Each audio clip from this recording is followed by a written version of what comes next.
Hello po mga kapraps. Dito tayo ngayon sa bayan ng Pagsanhan, Laguna. Mayroon akong i-offer sa inyo ngayon na property. Ito ay isang farmland. Bali ang boundary ng property mga kapraps ito. Simula dito sa bakod na to. Tapos ito yung frontage niya. Hanggang doon po. Bali ang frontage nito ay nasa 70 meters ang lapad. Tabing kalsada lang mga kapraps. Tapos meron tayong dito mga katabing property ng mga farm. Ayan o. Yung kaharap ng property na ino-offer sa inyo. Tara, baybayin natin ang frontage. So, may mga tanim ito ng mga mahogany dito sa tabing kalsada. Meron na ditong access ng kuryente. At meron din po itong mga source ng tubig. Itong way na ito, diretso po yan, papunta po yan ng iba pang barangay dito sa Pagsanhan. So, dito pa lang sa labas, tanaw na natin ang mga tanim. Ang lupa mga kapraps ay pa-slope siya.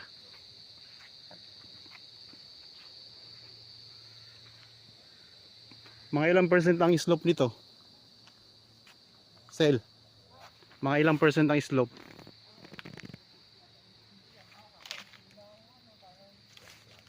Ito yung mga kaharap natin na property.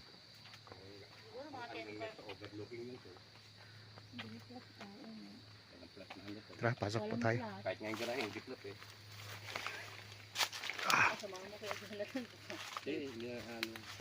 Okay, dito na tayo sa loob ng property mga kapraps. Yan, dito sa harapan meron kayo ditong parking. Ayan o. Pwede nyo pa i-park dito yung sasakyan. May mga tanim po na mga cactus. May mga halaman. So, paislo po ang lupa.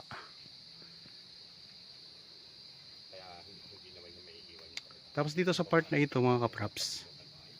Yan, dito po yung gate. Sa part na ito, maraming mga lansones dito. Tapos dito sa gilid, meron na kayong bakod na semento. Pataas po.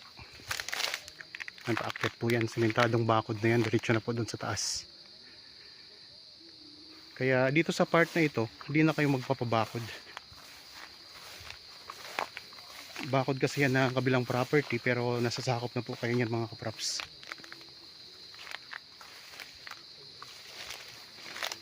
Ayan o.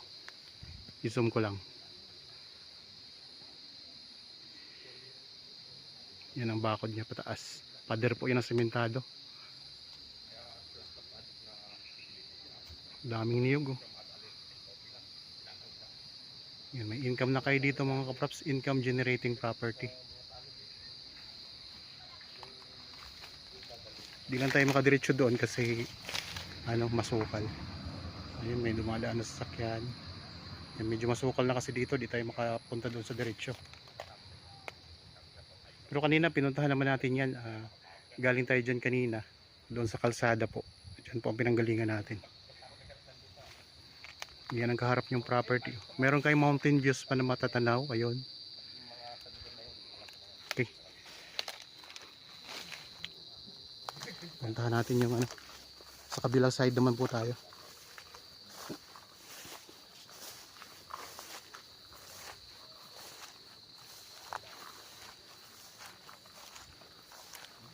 Gate. So dito mayroon tayong dadaanan na sementadong pathway. Yan.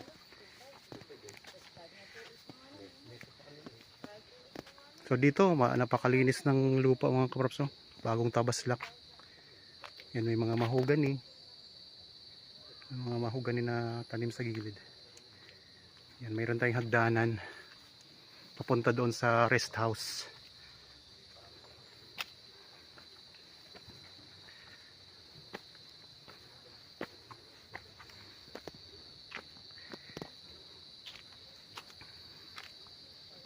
Yan mga kapitbahay natin oh.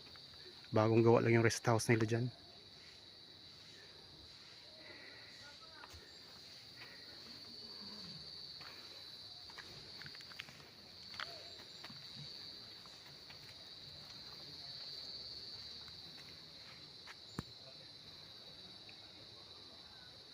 Cute na cute ang rest house.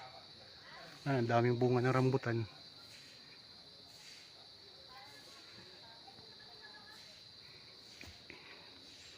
Ikot natin yung camera mga kapraps.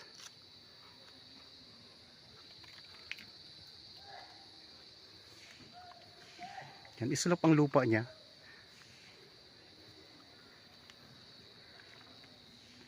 So pababa po. Pero dito sa may harapan, banayad siya. Nakita niyo naman mayroon tayong park doon. Pwedeng i-park ay yung sasakyan sa pinaka-gate nitong property.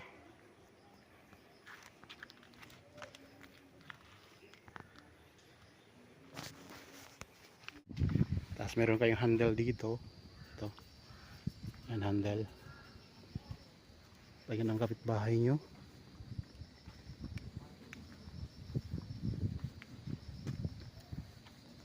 Okay. Tahan natin itong rest house. Maliit lang siya. Cute na cute.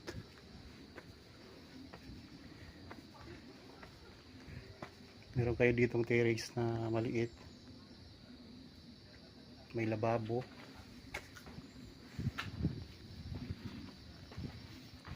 Ito may lababo mga kapraps.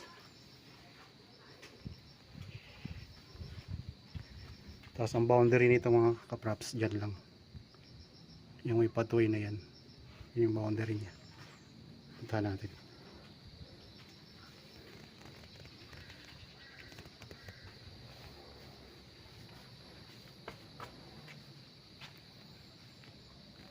Ito yung loob ng rest house.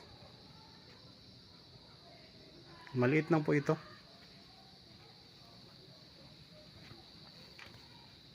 Kung gusto nyo pong i-renovate, pwede naman po nyo i-renovate ito mga kapraps kung sakaling mabili nyo.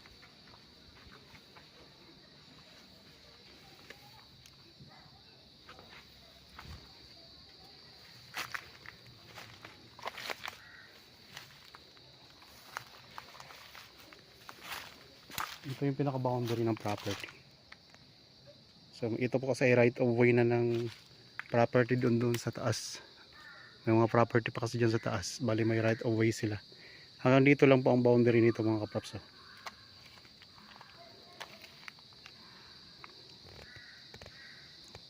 Dito rin ang rest house. Ito yung likod ng rest house.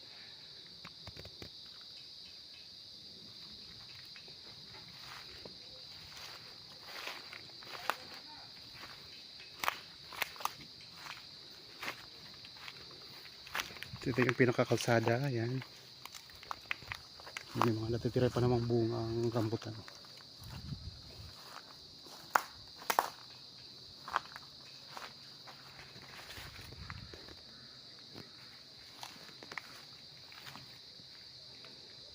Meron na rin po itong CR sa loob ng rest house mga props.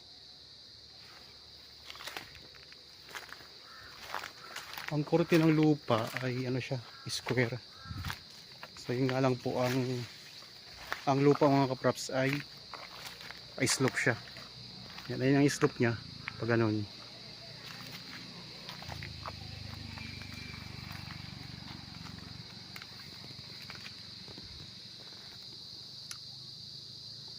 Diretso pa po yan doon sa taas.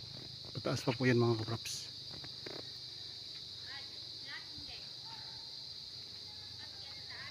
Hindi, slope.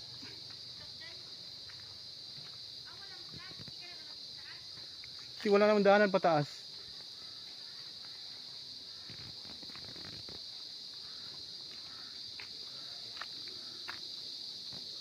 Yan, 7,000 square meters ang buong sukat nito. Pa-slope siya ang ano ng lupa.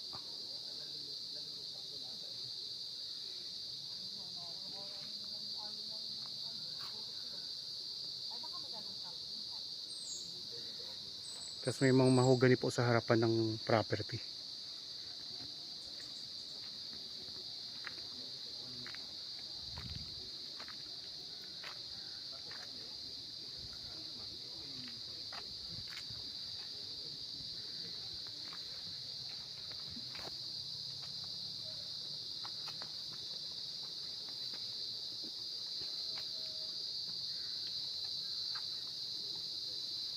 Hindi naman siya ganun ka slope talaga. Medyo banayad siya dito sa may baba. Ayan o.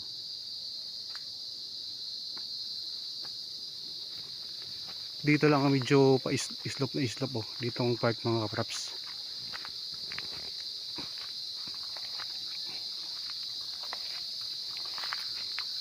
Daming bunga ng lansones.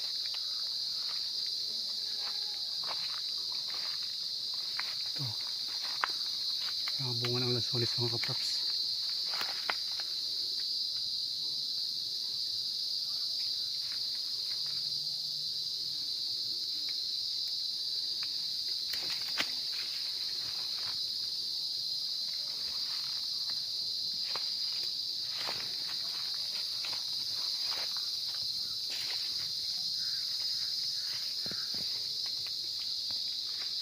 Longkong. Ito yung tinatawag na longkong. Mababa lang siya. Mga bunga na.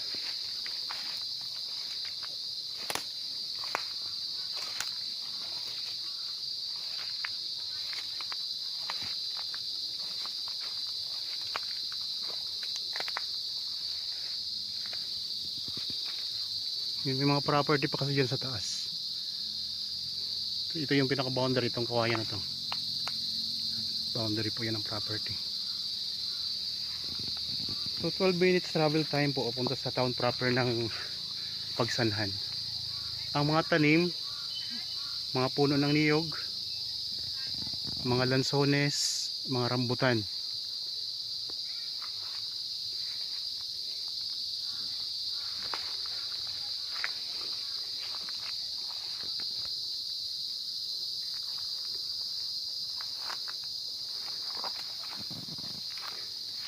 So, meron ng kasamang maliit na rest house.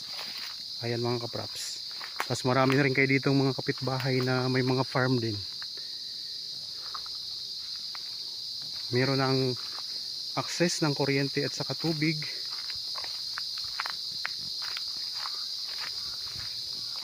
Ganyan ang slope ng lupa mga kapraps. Pababa siya. Slope siya. Yan. Kita nyo naman po ang slope nyo. Pero maganda siya, pwede siyang i-develop. Maganda itong i-develop. Tabing kalsada lang. Titled. Tapos kung may mga property po kayong gustong ibenta, mga viewers ngayon, pwede namin kayong tulungan sa pagbenta. Puntahan lang po namin yung property ko nandito po sa bayan ng o lalawigan ng Laguna para makuha na natin yung video. Ikot ko lang po ang camera.